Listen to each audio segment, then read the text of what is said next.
Hello, it's time to talk about my favorite things that I read this year. I've been really struggling to find my top 10, so I have some honorable mentions that I want to chat about before we get to the top 10. I have, I think, like 14 honorable mentions. I just want to talk about because some of the things aren't like technically qualified to be my favorite book of the year, but I really desperately need to talk to you about them. So that's what we're gonna do first. The first thing I want to talk to you about is some series that have really captured my heart this year. The first one is the Wayfarer series by Becky Chambers. The first one is The Long Way to a Small Angry Planet. I absolutely adored making my way through this entire series this year. I read about a book a month. They're all different. They're all following different characters and different plot lines, and they all have a different flavor, but they all feel really cozy. Becky Chambers is one of my favorite authors of all time, and I absolutely adore this series. In this first book, we're following this group of people on a ship. It's a long haul ship, and we're following our main character is new to the ship, and so we're kind of getting to explore this crew through her eyes, and it's a really beautiful found family, and I greatly enjoyed it. As we progress through the series, we get to watch different characters who are tangentially related to our friends that we find in this first book. The second book is a really slow, intimate story that deals with artificial intelligence that I really loved, and each book has a different flavor of cozy sci-fi, and I just loved all of them. Another series that I really adored is the Wayward Children series. The first book is Every Heart a Doorway. My favorite book is Down Among the Sticks and Bones. I read these two, I think, last year, but I reread them this year and read the rest of the series that is currently out and had a really fantastic time. I love the way that Sean McGuire is able to take a really small number of pages. This is a novella series. It's a portal fantasy series. We're following these children as they find these worlds that are perfect for them, and then somehow they end up back in our world, and it's a really traumatic experience for them to be back in our world. They go to Eleanor West's home for wayward children. They find other children who've been to other worlds, and they kind of process that experience together. In every other book, we see one of the children's experience in one of these worlds, and then in every other book we're back at Eleanor West's home seeing them process everything that happened. And I love the way that Sean McGuire is able to tackle really big questions in such a short number of pages and still give us a really exciting fantasy book to follow as well. Another series I want to mention is the Murderbot series. I really adore this series. My favorites are the second book and the last book that's out. They just follow some characters that I really loved. This is Network Effect. This is the only full-length novel. The rest of them are novellas. I really love a novella series. That's what I've learned this year, as you can see with the things that I'm talking to you about right now. In this book, we're following Murderbot. They are a security unit. Throughout this series, we really get to follow Murderbot as they find a found family, and they finally feel safe for the first time. They finally feel like they can be themselves, and it's just a really beautiful found family. I'm sure you're sensing a theme. I love a found family, and I love a cozier story, but this one also has all of the action and the conversations about what it is to be human and artificial intelligence that I also really love. Staying on the cozier side of things, The Girl Who Drank the Moon is a book that kind of crept up on me. It's really stuck with me. I read a lot of cozy fantasy this year, and a lot of it I enjoyed in the moment, but this is one that I kind of find myself going back to in my head and thinking about the things that we were told and just staying in this really cozy space of this story. We're following this young girl who becomes enmagicked. There's this old woman who lives in the woods, and she accidentally enmagics this child and then decides to raise her as her own. We're following a few different plot lines here as they all kind of tie together in this really cozy way. We have a swamp monster who is very loving, and we have a tiny dragon who thinks he's enormous. It's a really sweet story and has a really special place in my heart. Okay, moving quickly because we have to get through this. I also really loved the Wisteria Society of Lady Scoundrels in this series. I don't have the first one, I lent it to my friend, but this is the second book. I really adore this series. I think if you like things like The Princess Bride, it's so cheeky, it's so fun. We're following these pirates in Victorian England as they, instead of sailing ships, they fly houses, and it is just such a silly story, and it really just brought me a lot of joy. I know if I'm like in a reading slump or if I'm having a hard time processing things that are big and heavy, I can pick up one of these books and just get lost in a good time, and sometimes that's exactly what I need. So I don't think it quite made, top 10, but this is a series that I will find myself returning to if I need a little bit of joy. Speaking of things that bring me a lot of joy, I do have to mention T. Kingfisher, which is my favorite author. None of the things I read quite made the top 10 this year, but I did want to just mention I finished reading the Saint of Steel series at the end of last year and really enjoyed it. This is from the same world as Sword Heart, so if you really loved Sword Heart, that was in my top 10 last year. I would highly recommend picking up up this Saint of Steel series. It's set in the same world, and a couple of our characters and types of characters that we know from Sword Heart pop back up in here. I really loved these. It's a romance series, so we're following 3 different couples, and all of our men are paladins, and it's just a really fun time. I enjoyed it a lot. I also really loved reading the rest of her novellas in this same world as The Wizard's Guide to Defensive Baking. If you read that one and you haven't picked up Minor Mage or Illuminations, I would highly recommend doing so. I loved them. They're these cute little middle grade books that are following some young people who are doing some cool things in a magical world, and I had a really lovely time. Another author I've been loving recently has been Emily Henry with Book Lovers and Happy Place. I also read People We Meet on Vacation this year. These books have just been bringing me a lot of joy, and I wanted to mention that to you guys. Another author that I've really been loving has been Catherine Steadman. I really love her thrillers. I think if you're not typically a thriller girly, I don't know what it is about these books, but I just eat them up. I just can't put them down. I don't know what it is. Every single one of them I can't put down. I first read Something in the Water, and then I read Family Game, and then The Disappearing Act. When I find any of her books in a bookstore, I will pick them up and read them because the plots never sound like they are like that interesting to me, but I can't put them down. I love them so much. So if you're trying to find your taste in thrillers and you haven't picked up Catherine Steadman yet, I would really recommend. Speaking of thrillers, I also really enjoyed The Writing Retreat. This is an over-the-top thriller. If you don't like over-the-top thrillers, if you don't want things to get crazy, you won't enjoy this, but I very much did. We're following this group of women at this writing retreat, and there's weird, uncomfortable personal backstories among some of the women. There's this woman who is running the retreat. She's this wealthy, famous author, and there's some stuff going on with her, and it gets crazy. And we also get to see throughout this book, this writing retreat, this process of writing. And as someone who loves books and reading and writing, that was a really cool aspect to have in a thriller. And the thriller just really pushed the plot along, and I had a really lovely time. It's set in the winter, so if you're looking for a thriller to read this time of year, I would highly recommend The Writing Retreat. Switching gears, I want to talk about This Is How You Lose the Time War, because I don't think I gave it a lot of space on my channel, and I keep going back to it, and I think I want to reread it very soon. I found this story of these 2 agents who are working in this huge time war, up thread and down thread. It gets so scientific and complicated, but it's a love story, and it's so raw and extreme, and it really stuck with me for such a short book, and something that I read so quickly, and for something that I read months ago.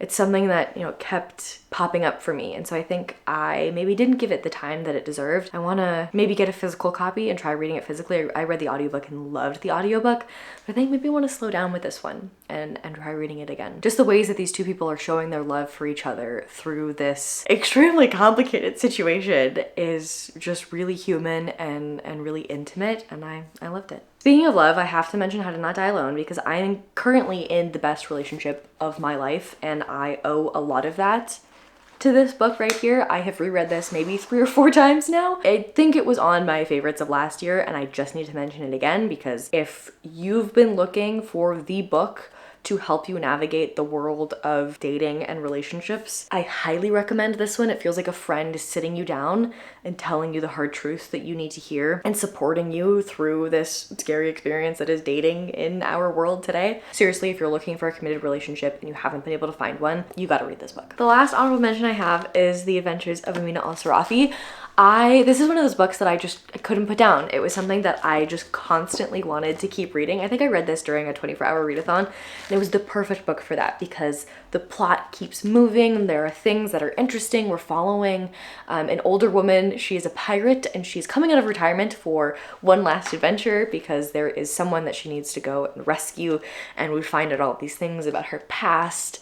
Who doesn't want to hang out on a pirate ship? Like, it was just such an enjoyable time, and I felt like I learned things while reading this book. It was really inclusive, and I also just had a really fantastic time. I don't think it did anything exceptional where it would make my top 10, but it was such a solidly good book that I wanted to mention it here. Okay, let's talk top 10. I am nervous. I don't know why. Let's do it. My 10th favorite book of the year is Several People Are Typing. I don't know why this book hit so hard, but it did. It's such a silly premise, but it really packs a punch. We're following this person as they get stuck in their work's Slack channel. Their consciousness accidentally gets uploaded into the Slack channel, And what follows is just as absurd as that description makes you think it would be, but it's also full of love. Like, I teared up reading this. It has all this beautiful commentary on what it is to be human and on sunsets and on love,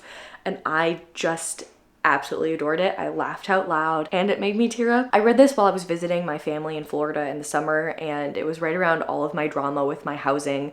If you guys have been longtime viewers of the channel, you know that I had to move unexpectedly. It was just a stressful time, and this book really just kind of gave me the break that I needed and the warm hug and the little dash of absurdity that I exactly needed in that moment.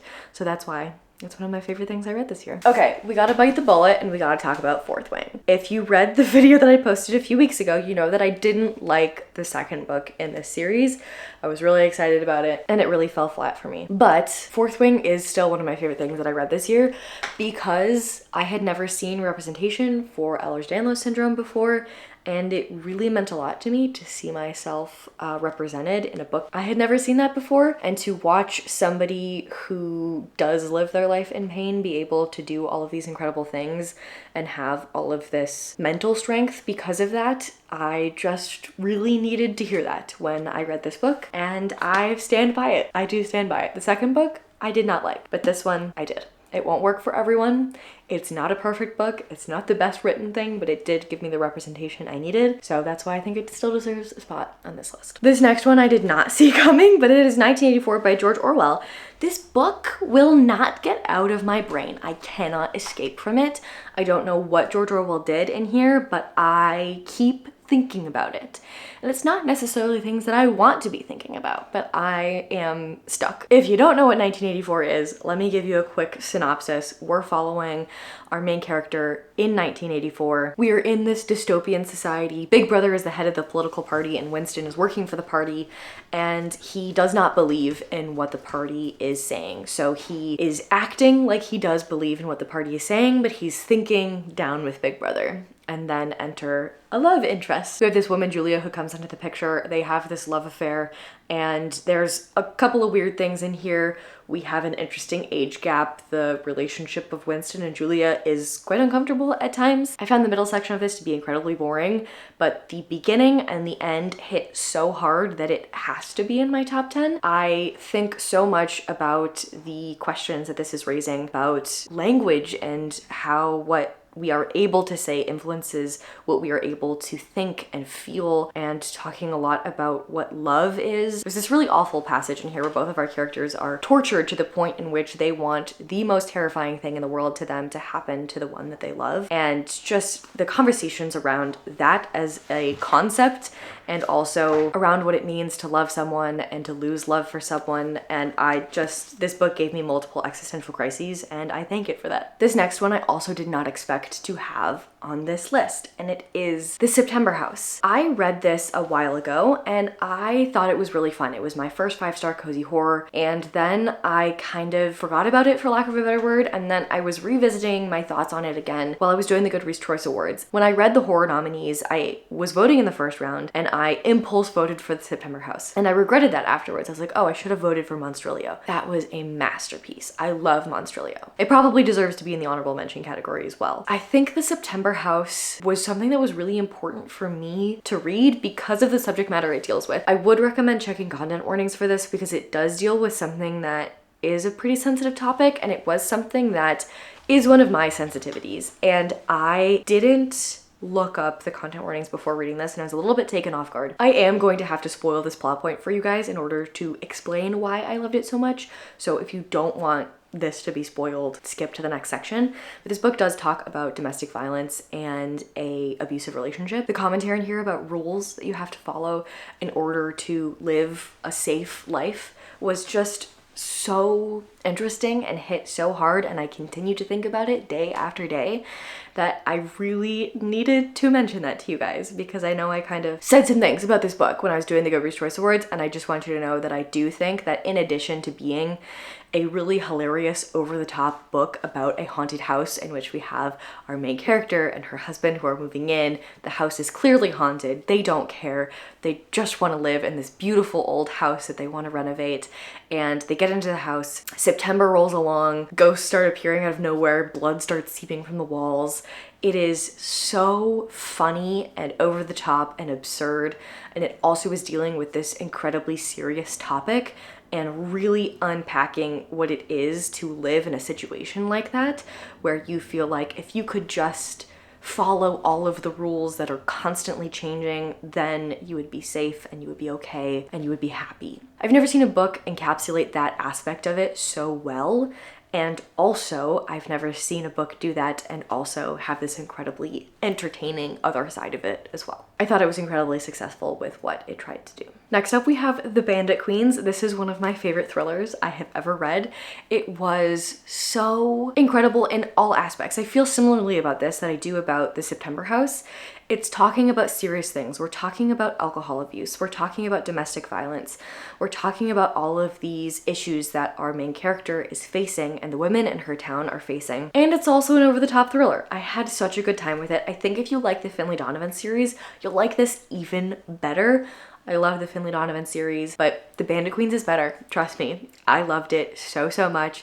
We have a cute little dog animal companion coming into play. We're following our main character. Her husband has gone missing. Everyone assumes that she has killed him. And then one of the women in her town approaches her and asks her to help her kill her husband. And she's trying to figure out how to go along with this just enough that she can like help this woman in her village, because her husband is not a good person, but she actually didn't kill her husband and she doesn't believe that that's a good idea. So it's just, I don't know, it gets over the top, it gets hilarious, and as you can see, the plot feels very similar to Finlay Donovan, and I really, really enjoyed it. I think it's got a little bit more substance than Finlay Donovan does, and I always love learning things and exploring things a little bit more deeply and still having a fantastic time. I think that's what Bandit Queens did. Okay, let's talk about When the Tiger Came Down the Mountain. I love this novella series so much, but I especially loved this book. All of the books in this series have something to say about storytelling, and this book especially I found to be so incredibly interesting because we're following one story that's being told from two different perspectives. So we're following our cleric,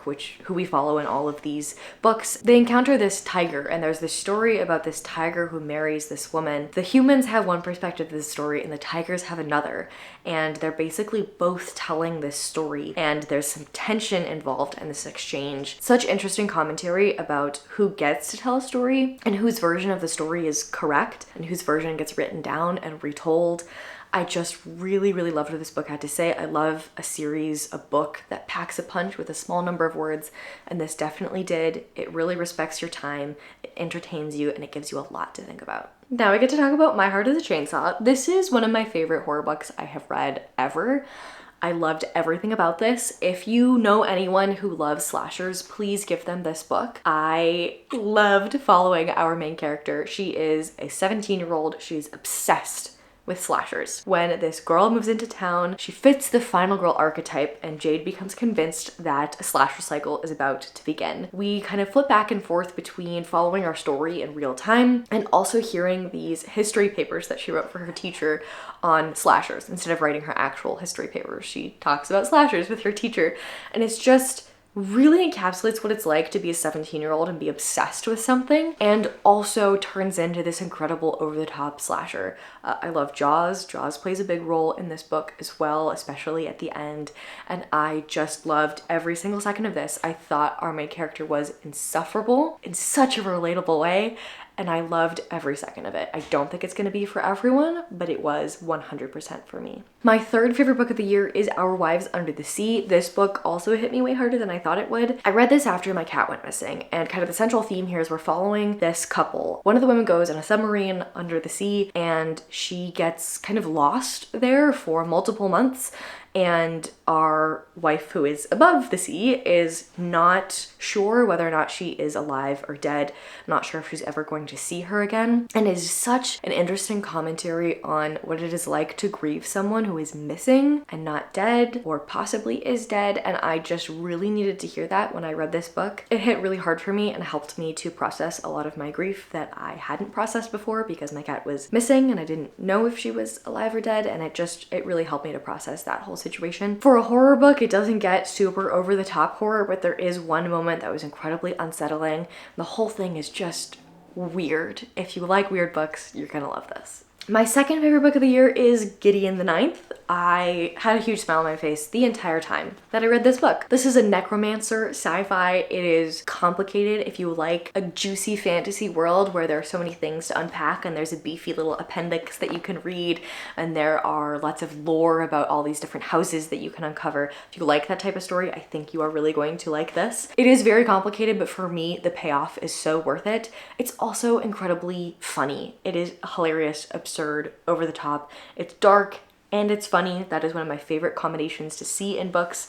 I talked about it in my 5-star audit. I read this as a 5-star prediction. It definitely was. It has that darkness, it has that funniness. It also has this scientific quality to it that I really enjoyed, getting to unpack the magic system with our characters in here. This puzzle that they're trying to solve, this thing that they're trying to achieve, is so interesting intellectually, and it's also a fantastic time. It also has a lot to say about love. I really enjoyed this. The last thing I'll read you is the back, because I think it gives you the tone perfectly. The most fun you'll ever have with the skeleton. The Emperor needs necromancers. The 9th necromancer needs a swordswoman.